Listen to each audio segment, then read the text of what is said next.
Afinal, o que faz um deputado federal? Você já se fez essa pergunta? São muitos cargos na política e a gente às vezes fica confuso, não entende qual é o papel de um ou de outro. Isso dificulta que a gente entenda a função de cada político e como cobrar, saber se ele realmente está executando bem o seu papel. Por isso, eu quero te ajudar a entender hoje a importância de um deputado federal. Ele é um representante eleito pelo povo para ocupar um cargo na Câmara dos Deputados, lá em Brasília. E tem como funções principais legislar e fiscalizar. A função deles é propor, discutir e aprovar leis que podem até modificar a Constituição. É também o deputado federal que aprova ou não medidas provisórias feitas pelo presidente. Ele fiscaliza e controla as ações do Poder Executivo e aprova o orçamento da União. É uma lei que determina o que entra e o que sai de dinheiro no governo federal. Quando existem denúncias ou suspeita de alguma irregularidade,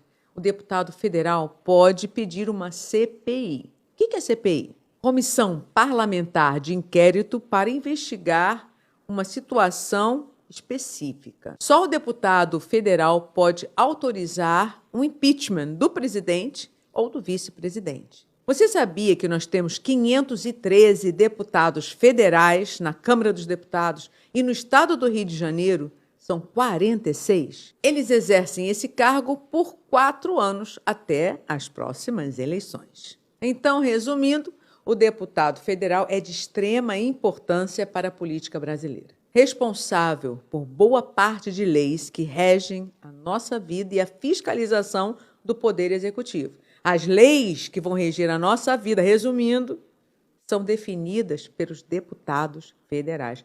Deu para entender a responsabilidade imensa? E você vai fazer o que sobre isso? Cuidado com as suas escolhas. Eu queria falar com vocês sobre um tema muito polêmico. Desde que declarei que estou vindo pré-candidata a deputada federal pelo estado do Rio de Janeiro, recebi muito apoio de pastores, de pessoas que conhecem a minha história, porque afinal de contas são 32 anos de ministério. Mas também recebi muitas mensagens até desagradáveis, mensagens de pessoas que diziam assim, mas o que tem a ver? Não se mete nisso, o que tem a ver o cristão com a política? Então, eu quero bater um papo com você sobre isso. Porque no seu conceito original, a política fala de estratégias que visam o bem comum. É impossível a cidade, um estado, um país funcionar e funcionar bem sem política. É necessário que existam regras claras que permitam o convívio e o bem-estar de todos. Então, é impossível o cristão não se posicionar num cenário como este. Eu sei que a reação de muitos diante dos escândalos que nós vemos aí, diante da política, é a rejeição, é a omissão, é, às vezes, até mesmo a agressividade, o conformismo. E esse não é o melhor caminho. Na Bíblia, vemos muitos homens de Deus sendo levantados politicamente para fazer a diferença. Por exemplo, Davi, nosso querido rei Davi. Ele é um homem segundo o coração de Deus, e Deus o colocou numa posição de poder.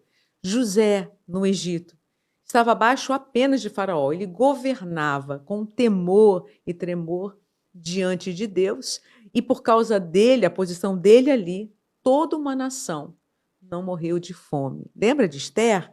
Esther também estava no palácio, na hora certa, no momento certo, para que todo o povo judeu não fosse destruído. Nós, como cristãos, precisamos repudiar a corrupção, sim, com toda certeza. Precisamos praticar justiça social, com toda certeza. Mas políticas econômicas, por exemplo, podem diminuir ou até mesmo acabar com a desigualdade. Se posicione como alguém que se importa com um todo e não olhe apenas para o seu próprio umbigo. É preciso também escolher um candidato que tenha visão de mundo parecida com a sua. Observe se ele vai defender valores que você considera inegociáveis. Se as causas que ele luta são as causas que você entende como prioridade. Então, por que não um cristão na política? Pensar no bem comum é uma atitude política, mas ficar apático é deixar de fazer a sua parte para mudar a situação. Muita gente diz que odeia a política, que não quer se envolver com essas coisas. Muita gente pensa que nós estamos muito distante da política, que a política é só para especialistas, para os políticos. Mas você sabia que quanto mais distante você fica da política, maior chance da corrupção aumentar? A política é, na verdade, um instrumento de transformação da sociedade. Ela foi criada para que a gente possa debater situações sem necessidade do uso da violência.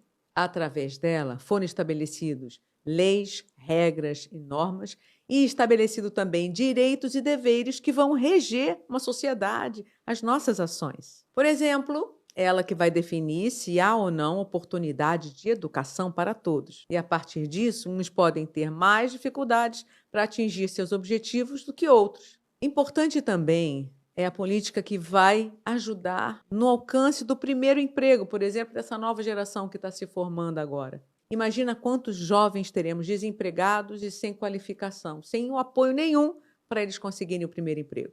Se não há leis que enxerguem a dificuldade de crianças com algum tipo de deficiência, que não apoiem as mães no meio do dia a dia, a luta, quantas mães se sentem sozinhas, abandonadas, sem o apoio de ninguém, às vezes nem da própria família.